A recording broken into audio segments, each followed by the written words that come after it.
What is that is most beautiful? Apakah yang paling indah? Jawabannya Talis, the universe, alam semesta. For it is the work of God. Karena alam semesta ini adalah karya Tuhan. Itu satu kalimat tapi luar biasa. Jadi alam semesta ini karya Tuhan dan pasti indah. Jangan berani-berani kamu menyebut ciptaannya Allah itu sebagai tidak indah. Mungkin standar keindahanmu saja yang beda. Jadi pasti indah. Alam semesta ini pasti indah. Kenapa? Karya Tuhan. Dan dunia ini sudah pas, persis, luar biasa untuk ditinggali manusia. Jadi the universe, alam semesta. Jadi kalau ada yang tanya, apa yang indah? Segala hal yang diciptakan oleh Allah itu indah. Kalau ada kerusakan, kekacauan, biasanya itu karya kita. Makanya kan dulu waktu kita mau dideklarasikan sebagai khalifah kan malaikat protes. Mayufsidu fiha wa yasfikud dima. Kenapa engkau turunkan yang kerjaannya, karakternya itu merusak, yaitu manusia. Tapi kalau hakikatnya karya Allah itu indah. Manusia kalau dihitung sejak Nabi Adam itu berarti sekitar 6.000-an tahun ke sini. Padahal bumi itu usianya sekitar 3,4 miliar tahun. Jauh lebih tua. Berarti kita ini memang hanya setitik kecil dari alam semesta. Dan sangat sementara, itu pun sebentar lagi kiamat. Berarti usia kita kan hari ini 5.000-an, anggap aja 6 ya. 6.000 tahun sebelum Masehi plus sekarang kan masih 2.000-an. Jangan-jangan kita nanti nggak nyampe 10.000. Sudah kiamat, sudah bubar. Oke, apa yang terjadi setelah bubar bukan urusanmu. Kamu cari selamatmu sendiri aja. Oke, jadi yang pertama itu, yang paling indah apa? Alam. What is most powerful? Apa yang paling kuat? Necessity. Necessity itu apa? Mungkin bisa kamu terjemahkan takdir. Because it triumphs over all things. Karena necessity itu dia menang atas segala sesuatu. Kamu kan sering kalau ada sudah melakukan apa saja terus gimana mas sukses? Enggak apa-apa, sudah takdirnya. Jadi takdir itu selalu menang. Enggak mungkin tidak. Berarti apa? Dia yang paling kuat. Jadi apa yang paling indah? Alam semesta. Apa yang paling kuat? Takdir. Apa yang paling sulit? To know oneself, mengenali diri. Ini yang padahal tiap hari kita tekankan, ternyata paling sulit mengenali diri itu. Kita itu biasanya memahami diri kita terlalu tinggi atau terlalu rendah. Kamu terlalu pede atau terlalu undervalued, overvalue atau undervalue, menilai dirimu, memahami hakikat dirimu. To know yourself. Sebenarnya kamu bisa atau sebenarnya kamu tidak bisa. Susah sekali ngukur ini. To know oneself. Paling susah. Apalagi memahami orang lain. Jadi memahami diri begitu susahnya. Memahami orang lain mestinya 2 kali lipat susahnya. Cuma kita lebih asik memahami orang lain biasanya. Oke. What is most easy? Apa yang paling mudah? To give advice. Memberi nasihat. Tutur-tutur itu paling gampang wis. Jadi menasihati orang itu paling enak memang. Begitu kita menasihati kan kita merasa besar, merasa superior, merasa penting, merasa dan gampang. Ada temanmu lagi susah, kamu tinggal bilang sabarlah, hidup ini ya kayak kamu orang yang paling sabar di dunia. Paling gampang ngasih nasihat. Jadi yang paling sulit memahami diri sendiri. Yang paling gampang adalah memberi nasihat. Jadi kalau ingin melakukan hal yang mudah itu memberi nasihat.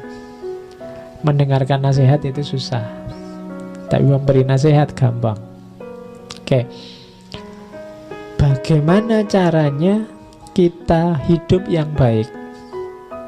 To do nothing we would condemn in others. Jangan lakukan sesuatu yang itu kalau dilakukan orang lain itu akan kita celah.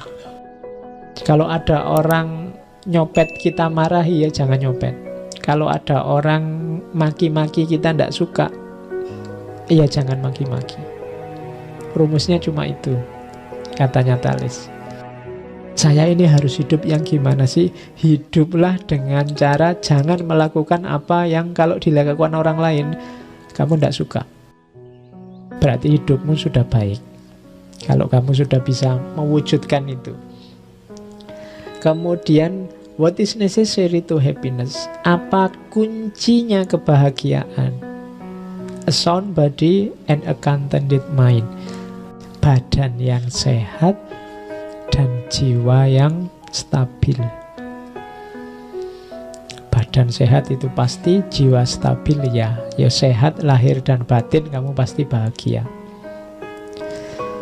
Jadi apa yang paling indah? Alam semesta. Apa yang paling kuat? Takdir. Apa yang paling sulit? Memahami diri sendiri. Apa yang paling mudah? Memberi nasihat. Bagaimana cara hidup yang baik? Hiduplah dengan tidak melakukan apa yang kalau itu dilakukan orang lain kamu tidak suka dan kamu akan mencela. Apa yang membuat bahagia? Lahir sehat, batin sehat. Dua-duanya penting ya. Yang mementingkan batin saja, lahirnya sakit juga tidak akan bahagia. Tentram-tentramnya batinmu, kalau pas pilek, pusing, mencret itu juga tidak akan tentram. Bayangkan kamu sedang mules gitu kan, kamu tidak mikir lagi. Batinku tentram, puisi tentang cinta, wis tidak ada artinya semua. Ketika fisikmu tidak sehat. Ya kebalikannya. Kalau jiwamu juga sedang goncang, juga fisik sehat, hal-hal lahir yang bagus juga tidak ada artinya. Jadi dua-duanya penting. Terus tentang waktu. Kalau katanya Thales, sederhananya gini loh. Time is wisest because it discover everything. Time is the wisest of all things, for it bring everything to light.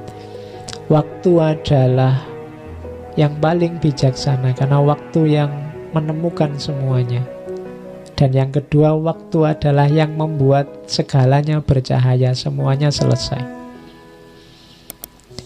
Jadi waktu itu sesuatu yang paling bijaksana. Banyak masalah yang selesai dengan waktu. Kadang-kadang ada masalah yang kalau kamu pikir sendiri, sumpek solusinya gimana ini, enaknya aku gimana, tapi alah sudahlah, pasrah saja, serahkan saja, ditunggu waktunya dan selesai sendiri. Mungkin kamu membayangkan mau ujian, wah besok kalau ujian gimana ya Pak, pusing gimana, alah tunggu saja, berapa jam ujiannya, 2 jam, 3 jam lagi urusanmu selesai. Pak apa bisa ya Pak, besok saya lulus ujian, ujianmu kapan? Bulan depan. Oh tunggu saja, bulan depan, setelah itu urusanmu selesai. Waktu yang paling bijaksana. Jadi kalau kamu galau, urusanmu pusing apapun, jawablah pakai waktu kalau memang kamu tidak nemu jawabannya. Jadi time is wisest. Yang paling bijaksana itu waktu. Dia bisa menyelesaikan masalah apapun, bahkan mungkin yang seolah-olah tidak ada harapan. Selama kamu masih punya waktu, kamu akan punya harapan. Tidak ada orang yang hancur sama sekali saat dia masih punya harapan. Itu pandangan Thales selanjutnya tentang harapan. Harapan adalah kepunyaan kita semuanya. Tidak ada satupun orang yang hidup tanpa harapan. Sekaya apapun kamu, kalau tidak punya harapan, maka kamu miskin. Semiskin apapun kamu, kalau masih punya harapan, kamu masih kaya, masih bisa hidup panjang. Jadi yang penting harapan. Kan banyak cerita kayak di Korea itu, artis terkenal, kaya, malah bunuh diri. Kenapa?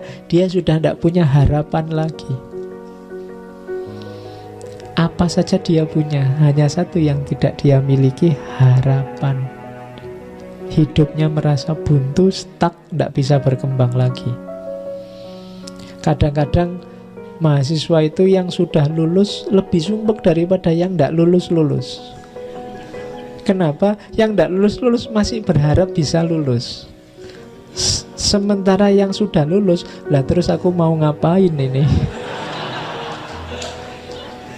Jadi kenapa kamu bingung nyari cantolan harapannya apa lagi?